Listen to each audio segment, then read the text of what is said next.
Today we're going to be talking about Andrew Tate, doing a nice spiritual analysis and soul level deep dive into the polarizing public figure that is four-time world boxing champion, former online pimp, working with cam girls to now entrepreneur, guru, business guy, whatever you want to call him. And controversial figure because of all the sex crimes he's tied to. But I digress. So to do this soul level reading we're doing, we're going to start with the psychology, the mentality of this intense human being, then the astrology, spiritual evolutions, and the karmic paths and blueprint of him, and then alchemy, the transformational process he's meant to undergo in this incarnation to reach his full potential and spiritually evolve. So first, we're doing the psychology. Right off the bat, we gotta be, transparent and truthful, right? So, charismatic. I don't personally align with a lot of the things he says. Just putting that out there. But can't lie, he's charismatic, he's engaging when he speaks, he's able to project, he's relatively consistent in his messaging when he's not trying to erase his past. Very shady past, to be honest. And so he might say one thing on a podcast bragging about that past and then changing it. But along the way, he's always keeping your attention. He's very good at attracting, magnetizing, and maintaining other people's attention and getting them to give him money. And I'm going to show you why that is in the astrology, so stay tuned. Will to power. So he has a very much a hierarchical structure to his mind, but also to him, it's all about dominance, power, and supremacy. He wants to be on top. He even calls himself the top G. All right. And really wants to present himself as this dominant alpha male human being. So he's all about power. Kind of see that with some of the scandals, even, with BDSM. Everyone can do their thing. I'm not here to judge your sexual desires or kinks. But the beating on human beings, even with consent, whether it was consensual or not, there's something happening there. There's a desire to harm women. And we can also unpack that in the astrology.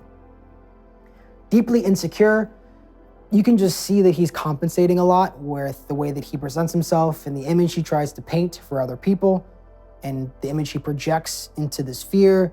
There's a lot of anger, there's a lot of resentment, there's a lot of insecurity and low self-esteem that he hides behind the material cars and the women and the, fame and notoriety, the constant talking about himself. So there is a deep insecurity that he is hiding behind the persona of Andrew Tate, the person we all know. Self-absorbed, so this kind of ties in with the deeply insecure. He's self-absorbed to compensate for his deep insecurities. It's like a compensatory balancing act of I have low self-esteem. I feel lacking in my abilities to get what I want when I want them, or I feel like I have to coerce or sell myself constantly, right? And that brings us into the astrology, because disregard the houses because we don't know what time he was born, but we do know the date. His Ketu is in Libra and his Rahu, North Node, is in Aries. So Aries is the self sign. It's about initiating yourself and moving forward with original ideas. It's also about being the first, right? And trying to be the best, achieving supremacy. So this is what he's supposed to be developing in this incarnation. You can tell that he's doing his best, but he's doing it in a twisted way.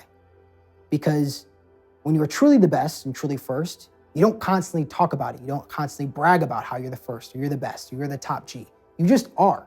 You just live in that truth. You're centered and confident in your ability to achieve and move forward the things that you need.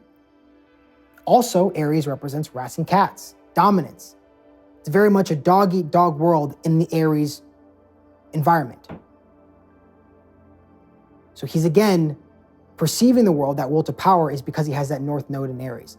Now, to be honest, he's doing better than most in developing the Rahu, the North Node area of the chart, which again is the area where we are most karmically uncomfortable, the least developed over our past lives. That means in his past lives, he has not developed his Aries enough. He hasn't been willful enough, powerful enough, first enough, leading the pack and being on top. And this is why he's constantly talking about it and compensating, is because he knows inherently deep down that this is the part of himself that he needs to develop, but it's still unhealthy, it's still immature, even at 38. Ketu in Libra, South Node, well, Libra is the marketplace. Libra is the merchant.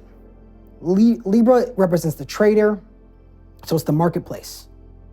And this means that over the past lives and coming into this incarnation, he's very used to trading and getting things from other people. That's what Libra is. I give you something and you give me something in return. The way that he's been doing this was first cam girls, or I guess first was boxing. He gives people a show, they give him his money. Then he was doing the cam girl pimping thing, right? Or I guess he said social media manager, whatever you want to call it. Got him rich. And then he's doing like this self-help guru, men's, development thing, whatever the figure is, and going on podcasts. And he has Twitter, but he got canceled from a lot of the other platforms. So he has to go onto other people's podcasts, Libra. He has to get things from other people. He brings views and attention. There's still an exchange. It's not like he's like, I'm trying to think of the right word. He's not like a parasite, but he goes on their platform, he gets them views, and he has a platform to talk and speak and continue to spread his message, however that may be. So he's very good at that. So all in all, because his Jupiter is with his Mars, so Aries, the Lord of Aries is Mars, and it's with Jupiter in Pisces. Jupiter is the Lord of Pisces. So he actually has a good Mars. He's actually doing better than most, like I said before, of moving towards his Aries. Usually it's very difficult to move towards our North Node, and most people don't even do it until they're in their 40s. So he's already got a head start, especially with the fighting. I mean, the fighting, Mars is the warrior. He's developing his Aries. Mars is the warrior, it's the fighter, right? It's the one who initiates, it's the long-term ideas and whatever. So through his fighting career, he was very much developing his Aries. But then afterwards, he was developing or falling back into his Libra through the cam girl business and the businesses he's doing now and the podcast appearances he's constantly making. The reason why this is distorted, though, he's still compensating that deep insecurity. Where does that come from? Well, it comes from this right here.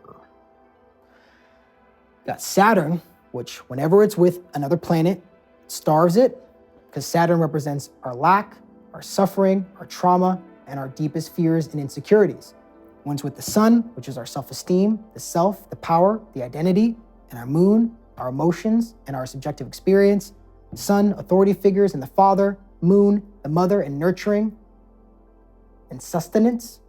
When you have Saturn starving these two planets, being in the same sign, you have a person who's deeply insecure, feelings of emotional lack, and emptiness. And because those two planets represent mother and father, that means he has severe trauma and healing to be done with his inner parents. Now, I don't know if you know about his upbringing. He's talked about it. His father was in and out of his life. I believe he was an alcoholic and chess genius, master. I don't know if he was a grandmaster, but he was excellent. And also a womanizer who was not around enough. And this put a lot of stress on his mother, raising two boys. Now, Andrew Tate, when he talks about his father, he kind of paints him in this idealistic light. He tries to portray this persona that he's unaffected by his upbringing, that he's grateful for every aspect of it. And I can understand the sentiment, and I can respect it to a certain degree, because obviously the opposite end of that spectrum is unhealthy as well, where we constantly are complaining and blaming our parents for everything in our life. And he's reached immense success. Again, though, in a negative, insecure, distorted way because of this. He's done it through,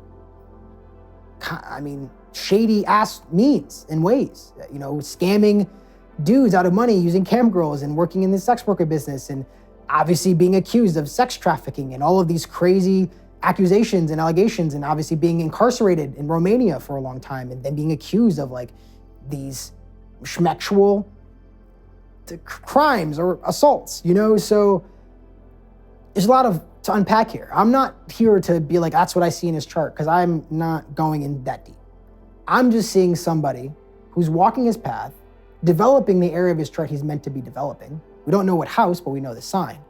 He's cultivating that energy, that Mars energy, but it's immature, it's destructive and misguided because of that low self-esteem and emotional lack, rooted in the unhealthy upbringing he had from his parents. Okay, so what does he need to do? If he was my client today, what would I tell him to help develop himself and continue moving forward, developing his areas in a healthy way if he's not going to jail? Or even if he's going to jail, who knows? Heal childhood trauma. You got the trauma planet with your moon and your sun. He's got trauma he has to heal from his childhood. He doesn't want to admit it, his weakness, his emotional vulnerability, feelings of insecurity, because that makes him look weak. He wants to look strong, like Aries. He wants to seem unaffected, because that's the path he knows he's meant to take. But he can't just skip, can't just jump ahead and pretend that you don't need to heal. We all need to heal. We all have insecurities. We all have trauma. It's just he has a lot of it, and he's really, really good at compensating for it, covering it up, much better than your average person. Meditate in solitude.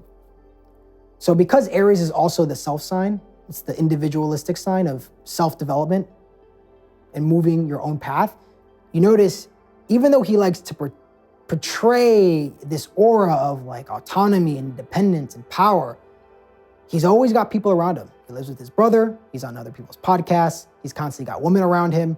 He is never alone. He's always surrounded by people. He needs to take a break. He's also constantly working, constantly moving. He's like a shark. Like if he feels like if he stops working or stops moving forward in some way, he's gonna die. He needs to constantly keep going, because if he slows down, sits in a room by himself without doing anything, nothing to distract himself, the emotions and the childhood trauma and the negative feelings start to slowly build up and enter into his consciousness. He doesn't want that, because he has a certain identity of himself. He has a certain self-perception that he's created, a very strong, powerful mask, ego mask that he's wearing, that even he can't see behind because he's unwilling to face himself. Relax kind of ties in with the meditate in solitude. He's constantly working as a distraction. He feels like he needs to push himself more and more and more. I mean, it's only going to take you so far before you get burnt out or those feelings come up in a fit of rage. So the way he deals with his insecurities, his trauma, his fears from his past, is he gets angry because it makes him feel powerful and strong. But it also makes him unhinged and does things that are self-destructive. That's why he keeps getting accused of shit and keeps getting, ridiculed and attacked in the public. And he constantly feels like he has to fight people and battle people. My guess actually would be this is reversed, because 6th house is all those things. I would imagine that actually Ketu is here with Libra and Rahu is here, because this is relaxation, letting go, surrender. He hates that. Work, hard work, enemies, obstacles, challenges, disease, habits.